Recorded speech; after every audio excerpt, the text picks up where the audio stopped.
চোখে এক দেশের কথা মনে পড়ে। ধনী মানুষদের বিনোদনে সকল পসরা নিয়ে বসে আছে একটি দেশ। ঝাঁকটকে বিল্ডিং, আইসি নানা সুখ আর বিচিত্র অভিজ্ঞতায় ভরপুর এদেশে ছুটে আসে হাজার হাজার মানুষ। তেমন কোনো প্রাকৃতিক সম্পদ না থাকা সত্ত্বেও সিঙ্গাপুর পৃথিবীর অন্যতম ধনী দেশ। আজকে আমরা সিঙ্গাপুর সম্পর্কে নানা জানা অজানা তথ্যই জানব।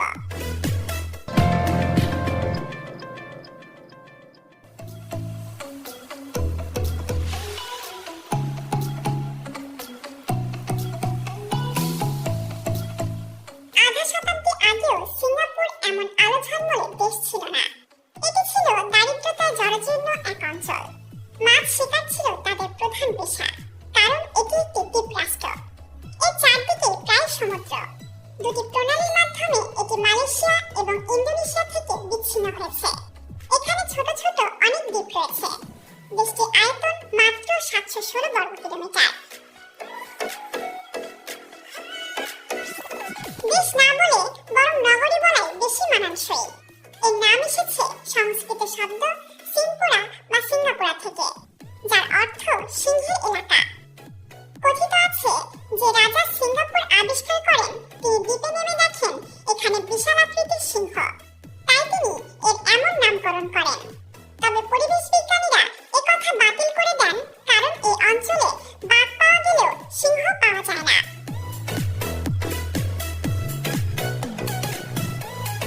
তবে সিঙ্গাপুরের আরেকটি গর্ব হচ্ছে সিংহ মৎস্যর মতো প্রাণী মার্লিন। আরেকটি উপকথা থেকে জানা যায় অনেক অনেক বছর আগে সিঙ্গাপুর যখন তেমাসে বা সমুদ্র নগরী নামে পরিচিত ছিল, তখন প্রচন্ড এক সামুদ্রিক ঝড় ওঠে। অধিবাসীরা নিজেদেরকে স্রষ্টার কাছে সঁপে দেয়।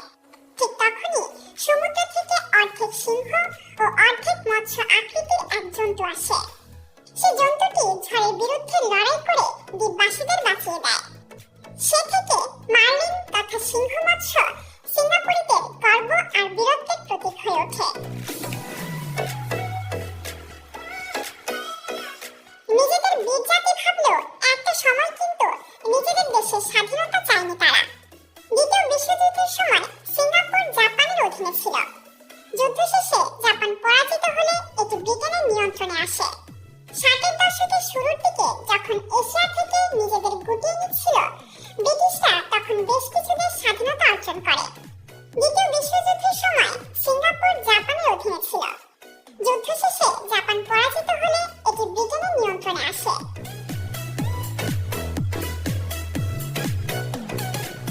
60-এর দশকের শুরুর দিকে যখন এশিয়া থেকে নিজেদের গুটিয়ে নিচ্ছিল, ব্রিটিশরা তখন বেশ কিছু দেশের স্বাধীনতা অর্জন করে।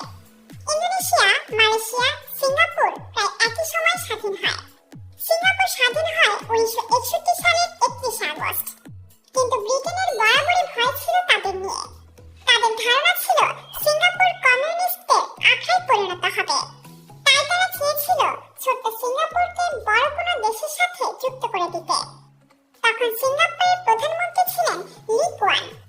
তাকে ব্রিটিশরা বুদ্ধি দেয় মালয়েশিয়ার সাথে যুক্ত হওয়ার জন্য।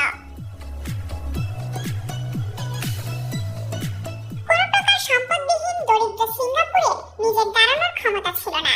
তাই কিছু বাড়তি সাহায্যের আশায় তারা অন্য দেশের সাথে নিজেদের যুক্ত করতে চাচ্ছিল। লি কুয়ান মালয়েশিয়ার সাথে যুক্ত হওয়ার জন্য গণভোটের আয়োজন করেন এবং মালয়েশিয়ার সাথে যুক্ত হওয়ার জন্য প্রচারণা চালান। বিপুল ভোটে জনগণ রায় দেন মালয়েশিয়ার সাথে যুক্ত হওয়ার জন্য। 1963 সালের 16 সেপ্টেম্বর সিঙ্গাপুর মালয়েশিয়ার সাথে যোগ দেয়।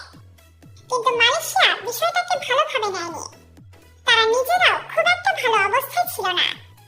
সেখানে এই বাড়তি ঝামেলা তারা মেনে নিতে চায়নি। ফলে শুরু হয় দুই দেশের রাজনৈতিক দ্বন্দ্ব। মালয়েশিয়ার সরকার যেমন সিঙ্গাপুরকে স্বদেশী ভাবতে পারেনি, তেমনি দেশের মানুষও সিঙ্গাপুরের মানুষকে আপন ভাবেনি। ফলে সিঙ্গাপুরের কোনো উন্নয়ন ঘটেনি। তারা যে তিমিরে ছিল সে তিমিরেই রয়ে যায়।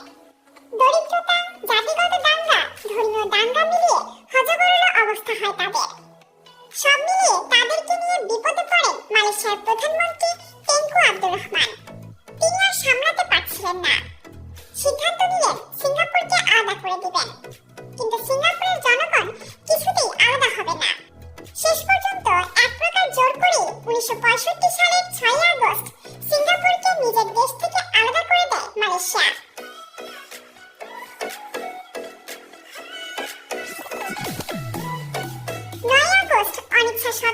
দুঃখ ভারাক্রান্ত মন নিয়ে সিঙ্গাপুরের স্বাধীনতা ঘোষণা করেন তাদের প্রধানমন্ত্রী লি কিয়ান। ছোট্ট দেশ, যেখানে কোনো প্রাকৃতিক সম্পদ নেই, দরিদ্র জনগণ, বিশাল বেকারত্ব, সব মিলিয়ে স্বাধীনতার সময় তৃতীয় বিশ্বের এক দেশ সিঙ্গাপুর। এমন অন্ধকার সময়ে লি কিয়ান মনোবল হারালেন না। তিনি দেশের কয়েকজন সেরা মেধাবীকে নিয়ে গড়ে তুললেন এক দীর্ঘমেয়াদী পরিকল্পনা। জোর দিলেন শিক্ষা, বিদেশি বিনিয়োগ এবং অবকাঠামো নির্মাণে। একই সঙ্গে পর্যটক টানার জন্য নানা চিন্তা ভাবনা শুরু করেন তিনি। ফলে হাঁটি হাঁটি পা করে দেশটি এগোতে শুরু করে। ধীরে ধীরে নির্মাণ করা হয় চোখ জোড়ানো সব নিদর্শন, যার মধ্যে Singapore flyover, Marina Bay Sands, botanical garden, gardens by the bay, Chinatown, Sentosa island, night safari ও সিঙ্গাপুর চিড়িয়াখানা। 1990 সালে মুক্তবাজার অর্থনীতিতে প্রবেশ করে সিঙ্গাপুর। লি কুয়ানের অত্যন্ত আধুনিক এবং সময়োপযোগী চিন্তাধারায় একদা হানাহানিতে ভরপুর দেশটি হয়ে যায় বিশ্বের অন্যতম নিরাপদ বিনোদন কেন্দ্রে। তৃতীয় বিশ্বের দেশ থেকে দেশটি ঢুকে পড়ে প্রথম বিশ্বের দেশের তালিকায়। লি কুয়ান যে বিষয়টিতে সবচেয়ে বেশি গুরুত্ব দিতেন সেটি হচ্ছে সততা এবং শিক্ষা। মেধাবীর চেয়েও সৎ ব্যক্তি ছিল তার কাছে বেশি গুরুত্বপূর্ণ। এই কারণে পুরো দেশটি এত কম সময়ে এত সুন্দরভাবে গড়ে উঠেছে। প্রায় একদলীয় শাসন ব্যবস্থা চালু থাকলেও শাসকদের সততার জন্য এটি পৃথিবীর অন্যতম দুর্নীতিমুক্ত দেশ। এখানকার শিক্ষার মানও অতি উন্নত। বাবা মা সবাই তাদের বাচ্চাকে স্কুলে পাঠান।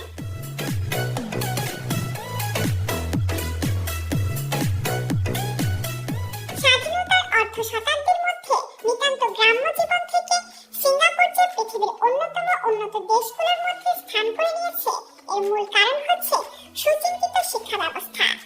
সিঙ্গাপুরের চিকিৎসা সেবা পৃথিবী বিখ্যাত। সিঙ্গাপুরের সরকারি ও বেসরকারি 35টি হাসপাতাল রয়েছে। তাছাড়া সেখানে প্রায় 1900টি প্রাইভেট ক্লিনিক ও 20টি সরকারি পলিক্লিনিক আছে। এগুলোতে অত্যাধুনিক প্রযুক্তি ব্যবহার করে জনগণের চিকিৎসা সেবা প্রদান করা হয়। এর মধ্যে সিঙ্গাপুরের মাউন্ট এলিজাবেথ হাসপাতাল অত্যন্ত বিখ্যাত। এটি এশিয়ার সবচেয়ে উন্নত বেসরকারি ও অত্যাধুনিক হাসপাতাল। চিকিৎসার মান উন্নত হওয়ার কারণে বিভিন্ন প্রতিবেশী দেশের রাজা, বাদশা, মন্ত্রী, এমপি, শিল্পপতিরা সেখানে চিকিৎসা সেবা নিতে আসেন।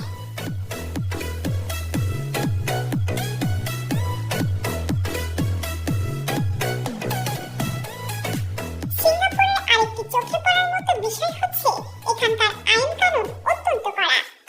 এখানে দিনরাত 24 ঘন্টা সবার নিরাপত্তা নিশ্চিত করা হয়।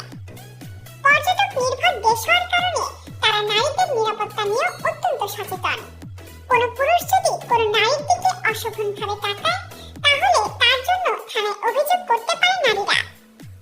আরো একটি বিষয়ে তারা খুবই কড়া, সেটি হচ্ছে পরিষ্কার পরিচ্ছন্নতা। যেখানে সেখানে থুতু ফেলা বা ময়লা ফেলা এখানে একটি অপরাধ। এমন কিছু করলে শাস্তি হচ্ছে একদিন একটি দীর্ঘ পরিবেশ সচেতনতা বিষয়ক সেমিনারে অংশ নিতে হবে ও তারপর পুরো একটি দিন একটি নির্দিষ্ট এলাকার ঝাড়ু দেওয়ার দায়িত্ব নিতে হবে। তাই সেখানে বসতবাড়ি এবং রাস্তাঘাট খুবই পরিষ্কার ও পরিচ্ছন্ন।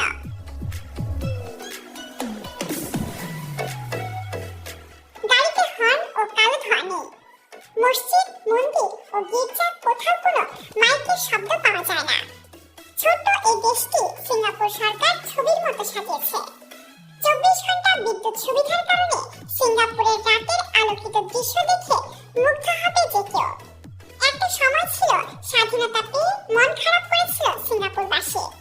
বর্তমানে সে দিনটি ভীষণ জাঁকজমকের সাথে পালন করে সিঙ্গাপুর। শ্রদ্ধা ও গর্বের সঙ্গে দিনটাকে স্মরণ করে সিঙ্গাপুরবাসী। সততা আর দীর্ঘমেয়াদী পরিকল্পনার মাধ্যমে যে দেশের ভাগ্য পরিবর্তন করে ফেলা যায়, সিঙ্গাপুর সেটাই প্রমাণ করেছে। বিশ্বের নানা প্রান্তে অজানা সব তথ্য জানতে সাবস্ক্রাইব করুন বিশ্বপ্রান্তরে।